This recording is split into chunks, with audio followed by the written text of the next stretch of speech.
पोखराबाट हामी सिक्लेसको लागि निस्क्यो। बाटोमा जे हुन्छ के कस्तो हुन्छ कुन ठाउँ आइपुग्छ तपाईहरुले हेर्दै गर्नु होला। के एकछिनको यात्रापछि हाम्रो अफरोड सुरु हुन्छ। त्यहाँबाट बीचबीचमा भ्यूहरु राम्रो आयो भने पक्कै पनि देखाउने छु। र यो चाहिँ तपाईको चिक्लिङ भिलेज हो। बाटोमा भेटेको छ। यहाँ चाहिँ एकदम मिठो अर्ग्यानिक माछा, कफी, चियापानी गर्ने ठाउँ चाहिँ यो एकदम सुइटेबल छ। हेर्नुस् भ्यू बवाल छ, राम्रो छ। फाइनली हामी सिक्लेस गाउँ आइपुग्यो। सिक्लेस गाउँ हिमालको काखमा टक्क लाएर यो चाहिँ हामी चाहिँ कुमारी होटलको छतबाट टक्क लाएर भ्यू लिँदैछ। यो चाहिँ नमस्ते होटल। यो चाहिँ तपाईको ताङदिङ गाउँ हो, ताङदिङ भिलेज। त्यो चाहिँ मादी खोला हो।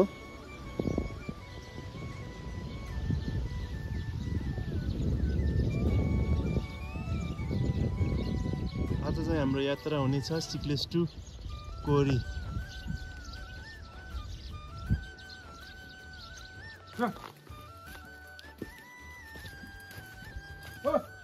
हामी चाहिँ सिक्लेस भिलेजको भिजिट हुँदैछ। टक्क लाएर अब एकछिन घुम्छु। त्यहाँबाट चाहिँ हामी आजको यात्रा चाहिँ सुरु भयो। सिक्लेस टु आजको यात्रा। पहिला जान्छौँ हामी कपुचे। कपुचेबाट ब्याक तल लन्च, त्यहाँबाट फेरि कोरीको लागि यात्रा सुरु गर्नेछौँ। टक्क लाएर हिमालको काखमा चिसो हावा। यो चाहिँ सिक्लेस हो, सिक्लेस भिलेज।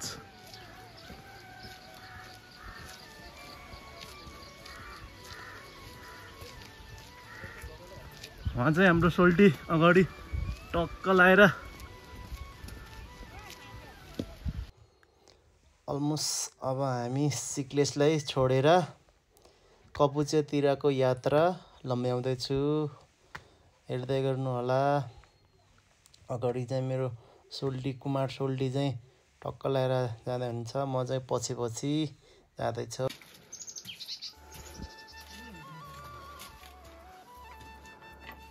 अम्म यो भेडाको हो नि? भेडाको ऊन हो।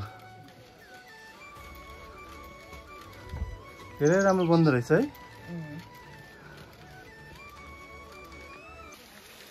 यो चाहिँ एकदमै पुरानो सिउडी धारो, ढुङ्गे धारो। यहाँको पानी चाहिँ बवाल मिठो छ। यहाँबाट चाहिँ अब अन्नपूर्ण 4 को भ्यू प्लस यो कपुचेको मुनि ट्याक्क पुगिने। यस्तरी घुमाएर यस्तो लग्यो भने कस्तो देखिन्छ होला है। वाउ, सोलिड देखेछ, सोलिड देखेछ यार। ल यार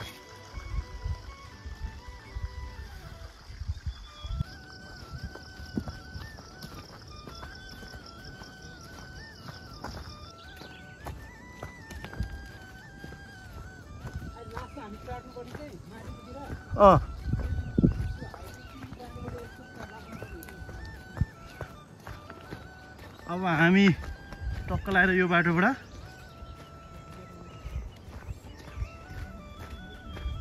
अन्नपूर्णको काखमा। ल हामी जाने बाटो चाहिँ यो हो। टक्क लाएर यो बाटो हुँदै कपुचेबाट माथि कोरी, हुकु सबै पुगेर चाहिँ हामी चाहिँ निस्केको सिक्लेसबाट लगभग 1.5 घन्टा भइसक्यो। केही छिनपछि हामी माथि खोलाको पुल तरेर पारीबाट कपुचेको लागि जान्छौँ। ठ्याक्क उकालो पुगेर चाहिँ त्यो माथिको डाँडोमा पुग्नुपर्छ।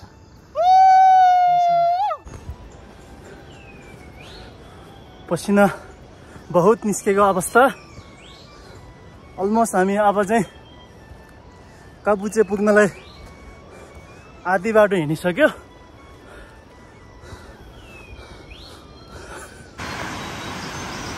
यो झरना र झोलङ्गी पुल पनि बबाल छ।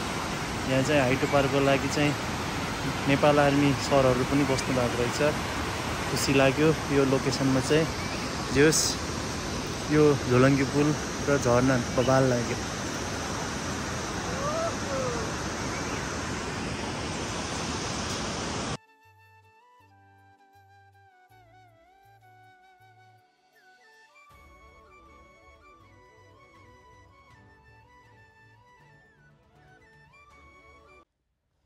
फाइनल्ली हामी मादी खोलामा आइपुग्यो। यहाँ यो खोलामा पुल छ। अब यो पुल चढेर हामी पारीबाट जान्छौँ र पारीबाट फेरि हुँदै हुँदै कपुचेसम्मको यात्रा प्रस्थान गर्छौँ।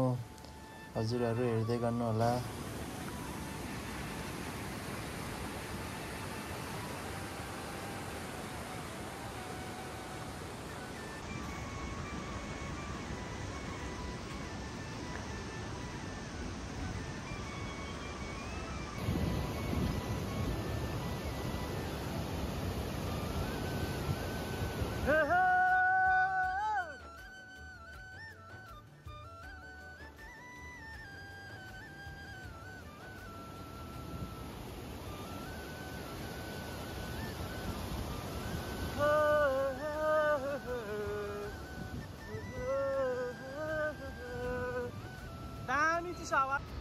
यो रमणीय हरियाली लोकेसन हुकुमा आइपुग्यो हामी।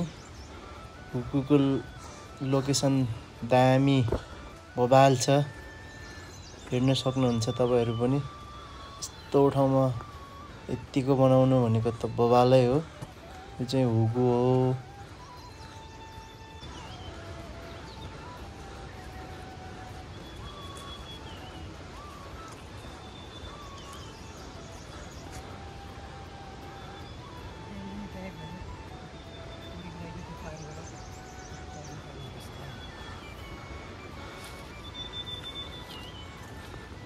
यो चाहिँ अर्ग्यानिक आलु रहेछ क्या है। आलु रहेछ नि त। स्याउ पनि रहेछ। आलु स्याउ दामी लोकेसन चाहिँ बबाल लाग्यो।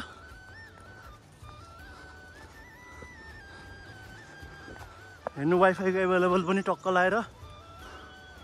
Hotel icefall.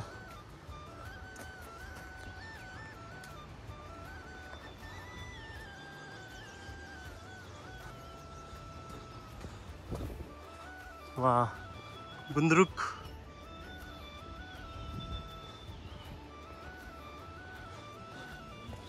यो हो नि त मजा लाग्नु। यस्तो जङ्गलको बिचमा यार।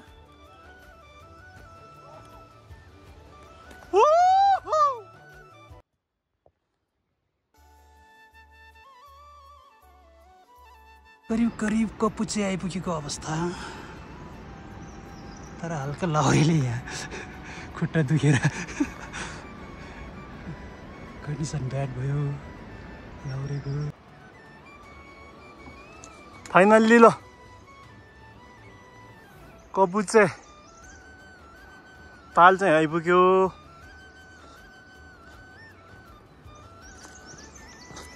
यस्तो छ यहाँको भ्यू चाहिँ यस्तो बवाल छ। ताल पनि दामी रहेछ।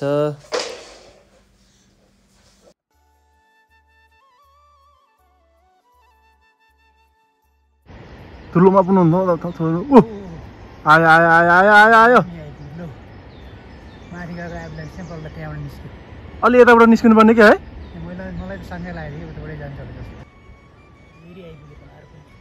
वाह यो चाहिँ ठुलो रहेछ यार। ओए अब यहीँसम्म आइपुग्छ त यो। हामी कपिचे लेक पुगेर बस्दै थियो। माथिबाट हिम पहिरो आयो र केही छिन हामी कपुचे लेकको किनारामा भलाकुसारी गऱ्यो र हामी हुगुतर्फ फर्कियो। हेर्नुहोस् यहाँको भ्यू बवाल छ। अन्नपूर्ण फोरको 12 बजे कपुचे लेक आइपुगेर चाहिँ हिँड्दा लाग्नु कोरी जाने प्लान हो। आज हाम्रो यात्रा चाहिँ एक्ज्याक्ट सिक्लेसदेखि कपुचे आएर कोरी जाने भनेर आएको छन्। सक्छ कि सक्दैन त्यो चाहिँ हेर्नै बाँकी छ। किनभने हामी 7:15 निस्केको मान्छे यहाँ आइपुगेर फोटो खिचेर पनि अब हामी कोरीको लागि तयारी गर्छौँ। यहाँ चाहिँ हाम्रो पछाडि तरफ झर्दै रहेछ। त्यो चाहिँ सब बन्द गरेर अब हामी तल झर्छौँ अनि तल चढ्छौँ। हेरौँ के हुन्छ।